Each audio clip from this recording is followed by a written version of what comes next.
भंडारडोंगर देवस्थानचे उपाध्यक्ष विजूभाऊ बोत्रे भाऊंना विनंती, आपण या ठिकाणी या. उमेश भाऊ यावं. त्याचप्रमाणे वारकरी संप्रदायामध्ये काम करणारे सर्व आमच्या सहकाऱ्यांना विनंती, आपण गणेश भाऊंचं उपोषण सोडण्यासाठी अण्णांच्या समोर त्या ठिकाणी व्यासपीठावरती या. या पुढे गवळी साहेबांच्या हस्ते घ्या पहिला साहेब या.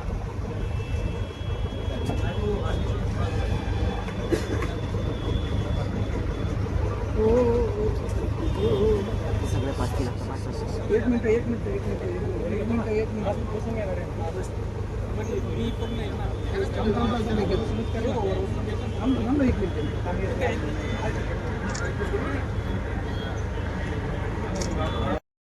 प्रथम मी प्रशासनाचा आभार मानतो की एक लोकप्रतिनिधीचे उपोषण तुमच्यापर्यंत 4 दिवसानंतर पोहोचलं.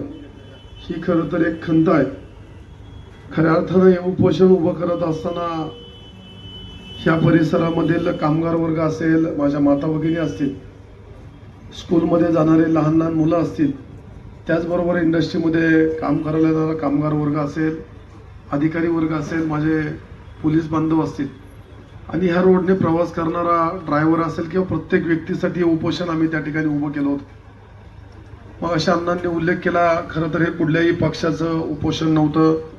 तरी आमच्या पालकमंत्री आदरणीय ताईंनी 2 दिवसामध्ये 3-4 वेळा त्या ठिकाणी चौकशी केली. ताईंनी त्या ठिकाणी खरं तर सांगितलं की मी पालकमंत्री म्हणून आणि खेड तालुक्याचं पालक होतो ज्यांनी घेतलंय अण्णा, आणि आम्ही हे सर्व प्रश्न त्या ठिकाणी सोडू. आणि खरं तर अण्णांच्या आणि ताईंच्या आणि आमचे जिल्हाध्यक्ष या ठिकाणी आहेत, आमच्या आदरणीय बडेकर साहेब आहेत, आमच्या ताई या ठिकाणी ओलावली ताई आहेत, प्रांत अधिकारी आहेत, या ठिकाणी MDC जारो साहेब आहेत, पोलीस अधिकारी आमचे सूर्यवंशी साहेब आहेत, सर्वच मान्यवर मंडळी या ठिकाणी उपस्थित राहिला. खरं तर हे उपोषण खऱ्या अर्थानं शासनाला जाग यावी. आमच्या असंख्य तरुण या रोडला या ठिकाणी मृत्युमुखी पडले. कित्येक जणांचे परिवार उद्ध्वस्त झाले. म्हणून खऱ्या अर्थानं हे उपोषण करण्याची वेळ आमच्या सर्व कार्यकर्त्यांवरती या ठिकाणी आली. आणि 4 दिवसापूर्वी या ठिकाणी एक मीटिंग ह्या मॅरिट हॉटेलला झाली. खरं तर राज्याच्या उपमुख्यमंत्री, आमच्या पालकमंत्री आदरणीय ताई आणि अण्णांना, आणि खरं तर साहेब माझे MDCचे अधिकारी किंवा प्रांत साहेब, तुम्हाला या ठिकाणी विनंती होती की आम्ही या ठिकाणी या भागाचं नेतृत्व करतो. अण्णा कित्येक वर्ष या भागाचं नेतृत्व करतात. तुम्हाला 1%ही त्या ठिकाणी वाटलं नाही की ज्यांना ज्यांना या प्रश्न या ठिकाणी भेडसावतात, समाजातील प्रत्येक घटक खरं तर आमच्याकडे येऊन प्रश्न विचारतो. आम्हाला कुणालाही तुम्ही त्या ठिकाणी मिटिंगला बोलवलं नाही, आम्हाला प्रश्न विचारला नाही. खरं तर 73 जिल्हा परिषद सदस्यापैकी 1-2-3 जिल्हा परिषद सदस्य सोडले तर मला वाटत नाही की असे प्रश्न सर्वांचे असतील. आमचे प्रश्न वेगळे आहेत, आमच्या अडीअडचणी वेगळ्या आहेत. आमचा 50% महसूल तुम्ही नेला. माझ्याकडे आकडेवारी तुम्ही 2 दिवसापूर्वी दिली. 213 कोटी रुपये तुम्ही आमच्यावरती खर्च केले, हे मला त्या ठिकाणी विचारायचं होतं. आणि दत्ताभाऊंनी परवाशी तुम्हाला त्यांच्या प्रस्तावनामध्ये सांगितलं, सगळे मिळून 342 किलोमीटरचे रोड त्या ठिकाणी आहेत. तुम्ही ठरवलं ना सर, तुम्ही जो काही महसूल जमा करतात अगदी 6 महिन्यामध्ये हे रोड पूर्ण होतील. देशाचे नेते आदरणीय गडकरी साहेब सांगतात की आम्ही रोजचे 100 किलोमीटरचे रोड बनवतो. माझ्याकडे काही ठिकाणचे वर्क ऑर्डर आहेत. 1-1 किलोमीटरचा रोड बनवायला तुम्ही एका वर्षभराचा कालावधी त्या ठिकाणी दिला. कुठंतरी आमच्यासारख्या लोकप्रतिनिधीला प्रश्न पडतो की तुम्हाला नक्की चाकण बदनाम करायचे का चाकणची सुधारणा करायची, हा प्रश्न आमच्या समोर पडतो. आणि या सर्व व्यथा मनामध्ये ठेवून आम्ही वारकरी संप्रदायातील सर्व माझी भजनी मंडळ असतील, माझ्या माता भगिनी असतील, इंडस्ट्रीमध्ये काम करणारा कामगार वर्ग असेल, माझ्याबरोबर काम करणारे माझे सर्व तरुण सहकारी असतील, ह्या सर्वांनी पोटतिडकीने, खरं तर सर ज्यावेळेस माणूस एखादा उपोषण करतो त्याच्या व्यथा वेगळ्या असतात. आणि आज माझ्या मनामध्ये, माझ्या सर्व तरुण सहकाऱ्यांच्या मनामध्ये ज्या व्यथा आहेत, ज्यावेळेस 4 दिवस तुमच्या पोटाला त्या ठिकाणी वेढा पडेल, तुम्ही त्या ठिकाणी पोटतिडकीने उपोषण करतात, त्या दिवस खरं तर त्या माणसाच्या वेदना वेगळ्या असतात. तुम्हाला 4 दिवस आमच्या सर्वांच्या वेदना कळाल्या नाही ह्यावरून कळतं. ज्यावेळेस तुमच्या रोडवरती एखाद्या माता भगिनीचं कुंकू पुसलं जातं, तिच्या व्यथा काय वाईट असतील, ह्यात खरं तर तुम्ही त्या ठिकाणी एकदा जाणून पहा. त्यावेळेस तुम्हाला सर्व अडीअडचणी कळतील. माझा कामगार वर्ग ज्यावेळेस खालुंबऱ्यामध्ये एका तरुण सहकार्याचा ऍक्सिडेंट झाला, 6 महिन्याचं त्याचं लग्न झालेलं होतं, तो तरुण त्या ठिकाणी मृत्युमुखी पडला. त्याचा PM करायचा सुवा किंवा त्या ठिकाणी हॉस्पिटल उपलब्ध नाही, आम्ही PSCIT तुमच्याकडे तरफड करतो, जागा मागतो. आमच्या ताई 3-3 वेळा मिटिंग घेतात, अण्णा 3-3 वेळा मुंबईला जातात. ह्या व्यथा ज्यावेळेस तुम्हाला कळतील त्यावेळेस तुम्हाला कळेल. JBM मध्ये मागच्या आठवड्यामध्ये आम्ही जागा पाहण्यासाठी तुम्ही पाठवलं, PMRDची जागा म्हणून आम्ही त्या ठिकाणी व्हिजिट केली. आणि ज्यावेळेस ऍक्च्युली जागेवरती पोहोचलं तर आम्हाला कळालं 4 वर्षापूर्वी ही जागा MIDCने त्यांना विकून टाकली. ह्या व्यथा ज्यावेळेस तुमच्या सर्वांच्या समोर येतील, सर्व संस्था एका जागेवरती बसतील, त्यावेळेस अडचणी कळतील. खालुमऱ्याला अक्षरशः स्मशानभूमी सुद्धा तुम्ही ठेवली नाही, आमच्या खरावाडीला कचरा टाकायला जागा ठेवली नाही, अख्खं गाव दोराखाली असते. आमची वासोली ग्रामपंचायत त्या ठिकाणी कचरा टाकायला जागा नाही. अशा असंख्य व्यथा आमच्या सर्वांच्या आहेत. ह्या व्यथा जर जाणून घ्यायच्या असतील कुठेतरी लोकप्रतिनिधीला विश्वासात घेतलं पाहिजे. त्या ठिकाणी आमच्या सुनीताताई जिल्हा परिषद सदस्य, मी जिल्हा परिषद, आमचे पंचायत समिती सदस्य आहेत, आमचे अण्णा आहेत. तुम्ही अक्षरशः त्या दिवशीची जर मीटिंग पाहिली तर अण्णांना बसायला खुर्ची ठेवली नव्हती. अशा जर गोष्टी जर तुम्ही उद्याच्या काळामध्ये जर घडवल्या, दादांवरती त्या ठिकाणी टीका केली गेली. जो माणूस पाठा या ठिकाणी येतो, व्हिजिट करतो, तुम्हाला पैसे देतो, तुम्ही ते पैसे खर्च केले नाही आणि आज दादांच्या नावाने तुम्ही ओरडता, या गोष्टी खरं तर आमच्यासारख्या कार्यकर्त्यांना त्या ठिकाणी दुःख देतात. ताईंनी मला 3 दिवसापूर्वी विनंती केली की उपोषण करू नकोस, परंतु मी ताईंना व्यथा सांगितली. पालकमंत्री म्हणून आम्हाला तुम्ही त्या ठिकाणी अपेक्षित होतात. तुम्ही जर त्या खुर्चीला खुर्ची देऊन त्या ठिकाणी उपस्थित असतात तर आम्हाला त्या व्यथा वाटल्या नसत्या. ही जी गोष्ट आहे, ह्या ज्या गोष्टी सर्व घडल्यात ह्याच्या मग असंख्य कारण आहेत. मी तुमच्या ऑफिसला 4 वेळा येऊन गेलो, अण्णांनी मुंबईला 4 वेळा मिटिंगा लावल्या.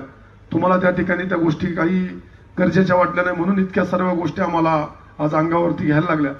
खरं तर मी आज उपोषण अण्णांच्या आणि ताईंच्या माध्यमातून स्थगित करत आहे, परंतु हे उपोषण संपणार नाही.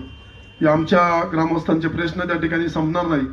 आज खरं तर आमचे सर्व तरुण सहकारी वारकरी संप्रदाय सर्वांनी मला पाठिंबा दिला, असंख्य ग्रामपंचायतनी पाठिंबा दिला, असंख्य कामगारांनी पाठिंबा दिला, असंख्य कंपन्या त्या ठिकाणी मला पाठिंबा देण्याच्या निमित्ताने या ठिकाणी आल्या, असंख्य शाळा आल्या. सर्वांच्या व्यथा तुम्ही या ठिकाणी फिरून घ्या, या ठिकाणी एकदा लोकांमध्ये जा, लोकांच्या किती या ठिकाणी भावना दबलेल्या पहा, तेव्हा तुम्हाला कळेल की माझा शाळेत जाणारा एक लहानसा मुलगा ज्यावेळेस 3-3 तास ट्रॅफिकमध्ये, ज्यावेळेस त्याला भूक लागते, तो त्या ठिकाणी ट्रॅफिकमध्ये गुंततो, त्यावेळेस त्याच्या काय व्यथा आहेत ह्या जाणून घ्या. त्याच नंतर तुम्हाला या ठिकाणी कळेल. माझे पत्रकार बांधव मागच्या 4 दिवस या ठिकाणी बसून आहेत, त्यांनी काल या ठिकाणी बसून मला पाठिंबा दिल्याचं कारण असं आहे की जो आपण म्हणतो ना की आपण समाजामध्ये आवाज फोडणारा जो काही एक मोठा खांब आहे, तो खांबही याच्यामध्ये कुठेतरी दबले गेलेला आहे. प्रत्येकाच्या परिवाराच्या व्यथा आहेत, प्रत्येकाच्या समाज घटकाच्या या ठिकाणी व्यथा आहेत. ह्या सर्व जाणून घ्या. मला MIDC या ठिकाणी बाहेर पाठवायची नाही, परंतु तुम्ही MIDCला जोडणारे जेवढे मार्ग आहेत तेवढे मार्ग चांगले करा. MIDCने चांगल्या पद्धतीच्या सुखसुविधा द्या. आम्ही सदैव तुमच्या बरोबर राहू. आणि खरं तर ताईंनी 2 दिवसापूर्वीची काही रिक्वेस्ट केली, अण्णांनी मला या ठिकाणी रिक्वेस्ट केली. मी प्रत्येकाच्या शब्दाचा मान या ठिकाणी ठेवतो. जिल्हाध्यक्ष या ठिकाणी आलेत, आमचे जिल्हा परिषदचे सगळे सदस्य आले, आमच्या सभापती ताई आल्या, आमचे बडेकर दादा या ठिकाणी आले. सर्वांचा मान या ठिकाणी मी ठेवतो. परंतु हा संघर्ष इथं संपणार नाही. तुम्ही ज्या ज्या कमिटमेंट केल्या, तुम्ही 31 तारखेपर्यंत या ठिकाणी खड्डेमुक्त करणार आहात, परंतु आजही मला ह्या गोष्टीवरती विश्वास नाही. कारण की एक आमचा तरुण सहकारी काल तळेगावपासून चाकणपर्यंत खड्डे मोजून गेला. आजही 750 खड्डे रोडला त्या ठिकाणी घातक आहेत. चुकीच्या पद्धतीने मिटिंग घेऊन हे प्रश्न सुटणार नाहीत. तुम्ही 10 महिन्याची डेडलाईन दिली, या 10 महिन्यामध्ये प्रश्न सुटणार नाही. कुठेतरी सर्व डिपार्टमेंट एकत्र घेऊन हे सगळं संपवावं लागेल. ज्या दिवशी आदरणीय आमच्या ताई या ठिकाणी मिटिंग घेतील त्या ठिकाणी आम्ही सर्व व्यथा मांडू. तुम्ही आमचा किती रुपयाचा टॅक्स तुमच्याकडे ठेवलाय, ह्या पण व्यथा आम्ही तुमच्याकडे त्या ठिकाणी ठेवू. भाऊ, असे असंख्य प्रश्न MIDCचा हा खांब जो हलतोय ना, हा मागच्या 4 दिवसापासून मी पाहतोय. खूप व्यथा आहेत MIDCच्या, सर्व गोष्टी संपणार नाहीत. MIDCने फक्त भूसंपादन केलं. भाऊंच्या तिथं 2 रोड 90 डिग्रीमध्ये टाकलेत. असंख्य तरुण उद्याच्या काळामध्ये त्या ठिकाणी दगावणार आहेत. असंख्य तरुण आतापर्यंत आम्ही 550 लोक मेली तरी आतापर्यंत प्रशासनाला जाग आला नाही. त्यामुळे माझ्यासारख्या कार्यकर्त्याला उपोषण करायला लागलं. निश्चित ह्या उपोषणाला आम्ही सर्वजण, माझे सर्व तरुण सहकारी आज स्थगिती देतोय. उपोषण थांबवणार नाही. उद्याच्या काळामध्ये मोठ्या प्रमाणाचं आंदोलन उभं करण्याचं काम आम्ही, जर तुम्ही प्रश्न सोडवले नाही तर निश्चित त्या ठिकाणी करू, असं या ठिकाणी माझ्यासारख्या कार्यकर्त्याला वाटतं. तुम्ही सर्वजण या ठिकाणी आलात, असंख्य घटकांनी मला पाठिंबा दिला. मी सर्वांचा मनापासून धन्यवाद व्यक्त करतो. या ठिकाणी प्रशासकीय अधिकारी, पोलीस अधिकारी या ठिकाणी उपस्थित आहेत.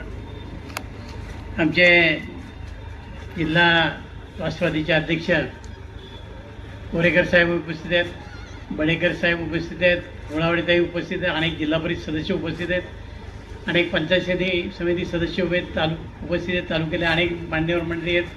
आमच्या साखर कारखान्याचे संचालक या ठिकाणी उपस्थित आहेत. आपण सगळी मंडळी त्यांना पाठिंबा देण्याकरता या ठिकाणी उपस्थित आहोत. खरं म्हणजे 4 दिवसापूर्वी राज्याचे उद्योगमंत्री या ठिकाणी आले. समोरच्याच हॉटेलमध्ये त्यांनी मीटिंग आयोजित केली आणि या मीटिंगमध्ये त्यांनी बऱ्याच प्रश्नांचा उहापोह या ठिकाणी केला. थोड्याशा काही गोष्टी आम्हाला या निमित्ताने खटकल्या की आम्ही सुद्धा सत्तेचा एक भाग आहोत. आज तालुक्याला विरोधातला आमदार आहे. मग तुम्ही बैठक घेताना कुणाला बोलवायला पाहिजे होतं? आम्ही गेली 40 वर्षे या तालुक्याचं राजकारण करतो. आम्हाला तालुक्यातली प्रत्येक समस्या माहिती आहे. तुम्ही आम्हाला विचारलं असतं, चर्चा केली असती, आपण काही चर्चा करून मग पत्रकाराला सामोरे गेलो असतो, बैठकीला सामोरे गेलो असतो, तर बरेच प्रश्न मार्गी लागले असते. या ठिकाणी स्थानिक जिल्हा परिषद सदस्य कोण आहे? गणेश बोत्रे आहे. दुसरी समस्या कोणाकडे आहे? शरद बुटे पाटलांच्या मतदारसंघामध्ये. तिसरी समस्या कुठे आहे? तर ती आमच्या शेजारचा मरकळ कुर्डी मतदारसंघ आहे आणि चौथी आहे ती चाकणची आहे. खरं म्हणजे 4च मतदारसंघामध्ये या ठिकाणी ह्या समस्या आहेत. मग इथल्या लोकांना तुम्ही विचारायला पाहिजे होतं, त्यांच्या चर्चा त्यांच्याशी करायला पाहिजे होती. या कुणालाही विचारलं नाही. आले आणि अशा तोऱ्यामध्ये त्यांनी मिटिंग घेतली की राज्याचे सर्वस्वी हेच आहेत आणि मग फटाफट सगळ्या गोष्टीवर निर्णय. तिकडे शिंदे साहेब होते, मान्य आम्हाला तुम्ही राज्याचे उपमुख्यमंत्री, राज्याचे उपमुख्यमंत्री असले तरीसुद्धा मुख्यमंत्री इतके अधिकार उपमुख्यमंत्र्याला नाहीत. मग त्या सुनेत्रा वहिनी असू द्या, ते असू द्या. सुनेत्रा वहिनीचे जे अधिकार आहेत ते सुनेत्रा वहिनीला होते. काही गोष्टी या ठिकाणी मुख्यमंत्र्यांशी बोलूनच निर्णय घ्यावे लागतील, इतक्या बिकट समस्या या ठिकाणच्या आहेत. काही धोरणात्मक निर्णय त्या राज्य पातळीवर घ्यावे लागतील.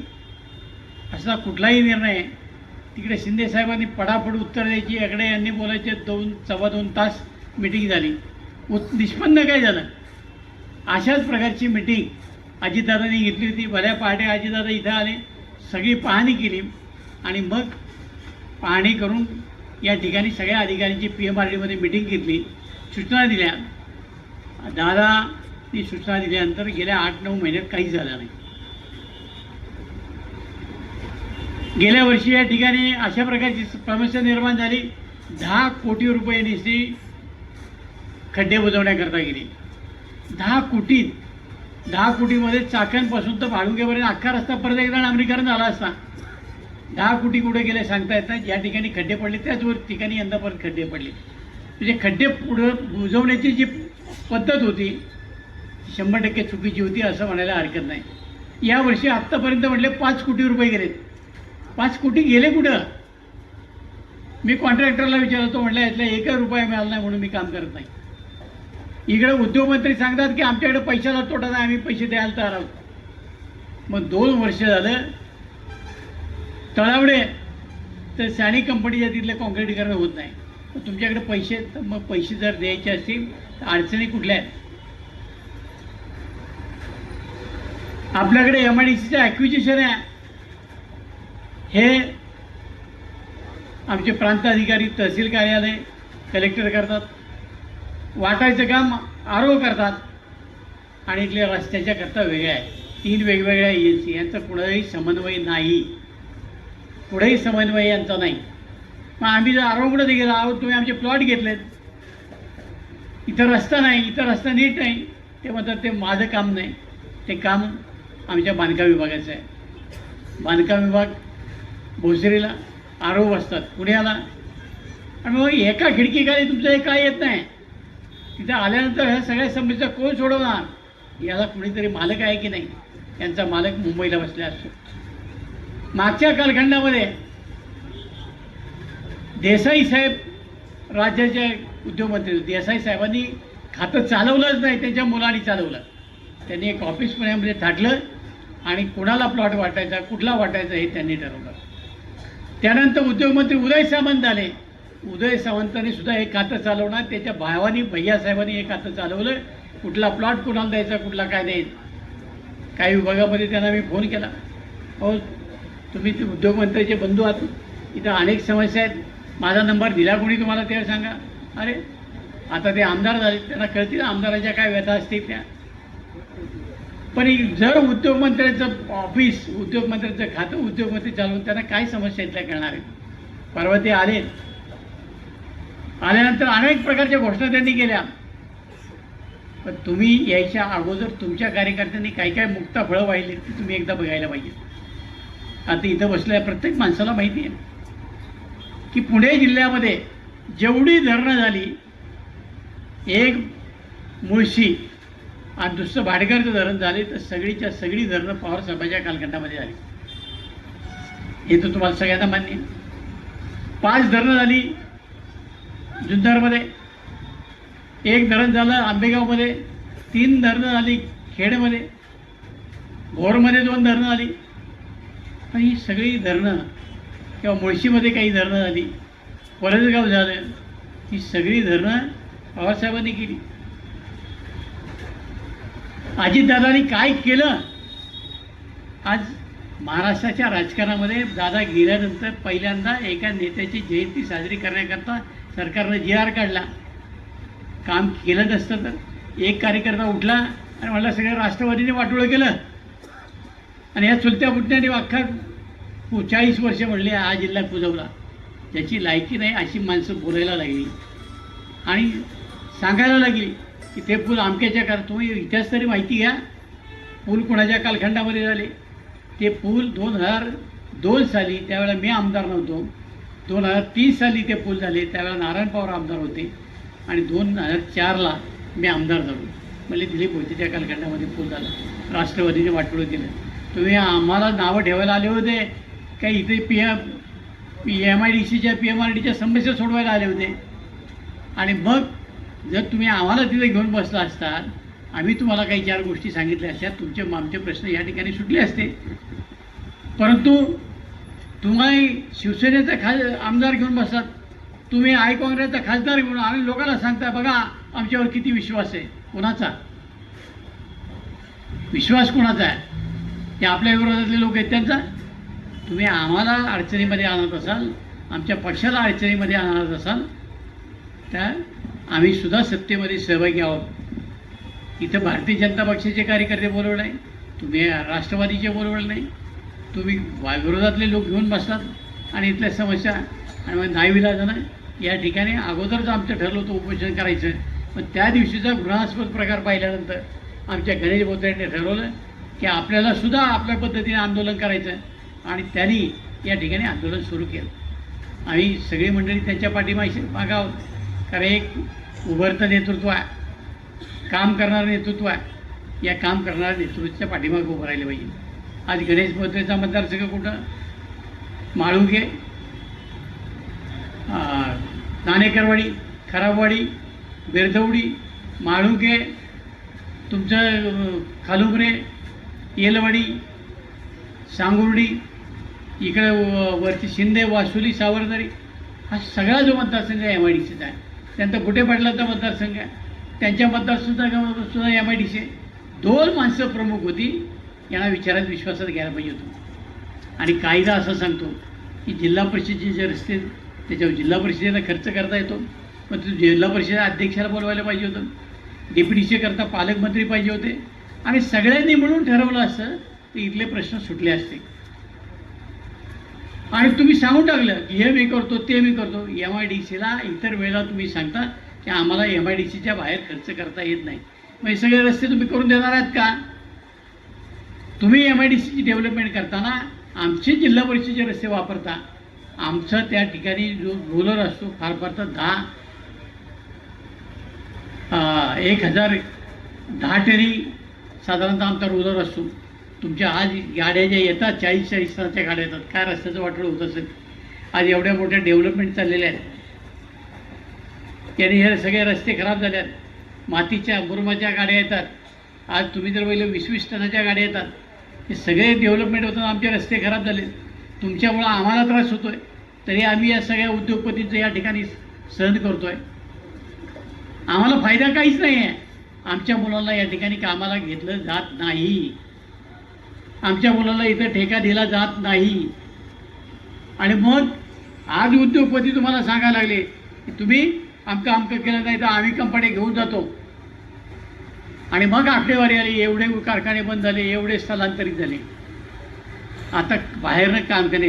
परवाच एक औरंगाबादवरनं स्थलांतरित झाला. मी त्याला विचारलं तुम्ही स्थलांतरित काय होता? तो म्हटला साहेब औरंगाबादला जायला एवढा वेळ लागतो आणि माझ्या सगळ्या मेन कंपन्या इथं आहेत, त्यामुळं मी कंपन्या औरंगाबादवरून आणतो. ज्याची त्याची सोय असते. काही मोठाल्या कंपन्या शिरवळ आहेत, यातले बरेच लोक वेंड्या तिकडे आहेत, त्यामुळं त्यांना सोयीचं येईल त्या ठिकाणी जातात. परंतु ठपका त्यांनी मात्र चाकणला ठेवला आणि कारण नसताना चाकणला बदनाम करण्याचं काम या उद्योगपतींनी केलं. यांच्या समस्या होत्या ती यांनी सरकार दरबारी पहिल्या मांडायला पाहिजे होत्या. उद्योगमंत्र्याला आज जसे भेटले तसे त्या ठिकाणी भेटले असते. आम्हाला सांगितलं असतं, आम्ही तुम्हाला उद्योगमंत्र्याची गाठ घालून दिली असती, आम्ही तुम्हाला उपमुख्यमंत्र्याची गाठ घालून दिली असती. पण तुम्ही आम्हाला बदनाम करून जातात, याचं दुःख आम्हाला खूप आहे. आजही तुम्ही विचारून घ्या, आरओ इथं बसले, त्यांच्याकडे वाटायला जागा नाही, एवढ्या उद्योगपतींची मागणी आहे. म्हणजे चाकण जरा इतकं वाईट असतं तर हे आले नसते. समस्या कुठं नाही, आपण जगाच्या बाजारात जा, कुठं मोठमोठ्या प्रगत राष्ट्रामध्ये सुद्धा वाहतुकीच्या समस्या आहेत, आपल्याकडे आहेत असं काही नाही. आमचं म्हणणं एवढं की वाहतुकीची जी काय समस्या सुटेल, खड्डे पडलेत त्याचं काय, रस्ते नीट नाही त्याचं काय, ड्रेनेज लाईन नाही त्याचं काय, हे जे पाणी पावसाचं पाणी नीट वाहून जातं त्याचं काय, याच्यामुळे तुम्ही किती रस्ते केले तर दरवर्षी ते खराब होणार आहेत. आणि म्हणून एकदा नियोजनबद्ध विकास या ठिकाणी करावा लागेल. आणि त्याच्याकरता जिल्हा परिषद असेल, डिप्टीसी असेल, उद्योग खातं असेल, सगळ्यांनी हातात घालून काम केलं तरच ते होणार आहे. एक त्या उद्योग खात्यामुळं सगळ्या MIDCचे प्रश्न सुटणार नाहीत. कारण तुम्ही प्रश्न वाढवलेत, तुम्ही ओपन स्पेस विकल्यात, तुम्ही MID स्पेस विकल्यात, तुम्ही पार्किंग स्पेस विकल्या. माझ्याकडे जुने नकाशे सुद्धा आहेत साहेब आणि नवीन नकाशे सुद्धा आहेत. मग हे विकायला कारणीभूत कोण? एकदा श्वेतपत्रिका काढा आणि कुठल्या कुठल्या उद्योगमंत्र्याच्या याच्यामध्ये काय काय उद्योग झाले ते काढा, मग तुम्हाला कळेल. अरे तुम्हीच सगळं करायचं. तुम्ही कॉन्ट्रॅक्ट देताना असं कशा पद्धतीने कॉन्ट्रॅक्ट देता ते आम्हाला सांगा ना. मग काय कॉन्ट्रॅक्टर नीट काम करत नाही, तुम्हाला कळत नाही? पारदर्शकपणानं जर काम झालं तर मला वाटत नाही काम व्हायला वेळ लागेल. कारण माथेरेसारखा एक चांगला कॉन्ट्रॅक्टर काम करतो, त्याला गेल्या 2 वर्षामध्ये बिलं मिळाली नाहीत. आज इथे यंदे म्हणून कॉन्ट्रॅक्टर आहे, तो सांगतो बिलं मिळाले नाही, तुम्ही सांगता आमच्याकडे पैशाचा तोटा नाही. अडचण कुठे आहे? मधली अडचण जी आहे ना, त्याच्यामुळे ह्या सगळ्या अडचणी आम्ही अनुभवलेल्या आहेत. याच्या मागच्या सुद्धा कामं मंजूर होऊन वर्ष 2-2 वर्ष वर्क ऑर्डर दिल्या जात नाही. का दिल्या जात नाही हेही एकदा आम्हाला कळू द्या ना, आम्हाला सांगायला लावू नका. आणि त्यामुळं आपला जो कारभार आहे हा जर सुधारला तर MIDC चांगली व्हायला वेळ लागणार नाही. आणि मग ही जी बदनामीची वेळ आमच्यावर आली ती येणार नाही. केवळ आणि केवळ ही बदनामी वेळ आमच्याकडे उद्योग खात्यामुळं आलेली आहे आणि चाकणचं नाव यांच्यामुळं बदनाम होण्याचं काम झालेलं आहे. याला हे सर्वस्वी जबाबदार आहेत. एवढंच या निमित्ताने मी आपल्या सर्वांना सांगतो. आज गणेश भाऊनी 3 दिवसापासून जे उपोषण केलं आहे, अनेकांनी सहकार्य केलं आहे. इथली भजनी मंडळं आली, इथले सगळे कार्यकर्ते येऊन बसायचे आणि सगळ्यांना काळजी वाटायची की गणेश भाऊचं उपोषण लवकर सुटलं पाहिजे. पहिले 2 दिवस साखळी पद्धतीने केलं आणि 2 दिवस झालं त्यांनी आमरण अशा प्रकारचं उपोषण या ठिकाणी केलं. आम्हाला काळजी वाटायला लागली आहे. मी कमीत कमी काल वहिनीच्या PAच्या बरोबर 4-5 वेळा बोललो, आमच्या अध्यक्षांची 4-5 वेळा बोललो, दत्तमामा भरणेशी बोलवलं. आज अचानक मुख्यमंत्र्यांनी मुंबईमध्ये बैठक लावली, त्यामुळे भरणेमामा हे 1 वाजताच्या मीटिंगला त्या ठिकाणी मुंबईमध्ये गेले आहेत. आणि वहिनींनी सांगितलं की आपण परत एकदा बैठक घेऊ, व्यवस्थित सगळी माहिती मी घेते आणि आपण बैठक घेऊ, त्यामुळे हे उपोषण सोडा अशा प्रकारची विनंती वहिनींनी आपल्याला केलेली आहे. इथं सगळे अधिकारी आलेले आहेत. अधिकाऱ्यांनी आपल्याला सगळ्या प्रकारची या ठिकाणी माहिती सांगितलेली आहे आणि या प्रश्नात सकारात्मक दृष्टीने आम्ही लक्ष घालू अशा प्रकारची विनंतीसुद्धा केलेली आहे. त्यामुळं मी प्रांताधिकाऱ्यांना विनंती करतो आणि आरोना की आपण आपल्या हाताने सरबत देऊन आमच्या गणेश भाऊचं आणि बडेकरांना विनंती करतो आपणही सरबत द्या. आपल्या फार जीव आहे त्यांचा. कारण ते मला ही सगळी मंडळी आमचे सांगतात की आम्हाला जर बसायचं ठिकाण असेल तर बडेकरांकडे आम्ही जाऊन निवांत बसतो. नाही काम झालं तरी निदान पोटभर हसून तरी आम्ही येतो म्हणे. त्यामुळं आपल्यावर समीर भाऊ असेल, आमचे गणेश भाऊ पोत्रे असतील हे तुमच्याकडे येतात. आमचे जरा शरद बुट्टे पाटलांचे जरा आणखीन वरची मैत्री असल्यामुळे ते कदाचित येत नाही. पण एकदा खरंच आपला हे हलकं करायचं असेल टेन्शन तर एकदा बडेकरांकडे जाऊन बसून जा. काय आता उलावडे त्यांचे पतिराज फार मोकळे आहेत, त्या बडेकरांना माहिती आहेत, त्या बिचाऱ्यांना मर्यादा आहेत. पण ते बडेकरांच्या बरोबर ते जर असते तर आणखी आनंद झाला असता. उलावडे सुद्धा तसेच आहेत. काय त्यामुळं त्यासुद्धा या ठिकाणी आलेल्या आहेत आणि या सगळ्यांची भावना एकच आहे की गणेश भाऊने उपोषण सोडावं. आपण ते उपोषण सोडाल अशी अपेक्षा व्यक्त करतो. एक ग्लास इथं साहेबांच्या हातामध्ये द्या, एक आरोच्या हातामध्ये द्या, एक आमच्या बडेकरांच्या हातामध्ये द्या आणि या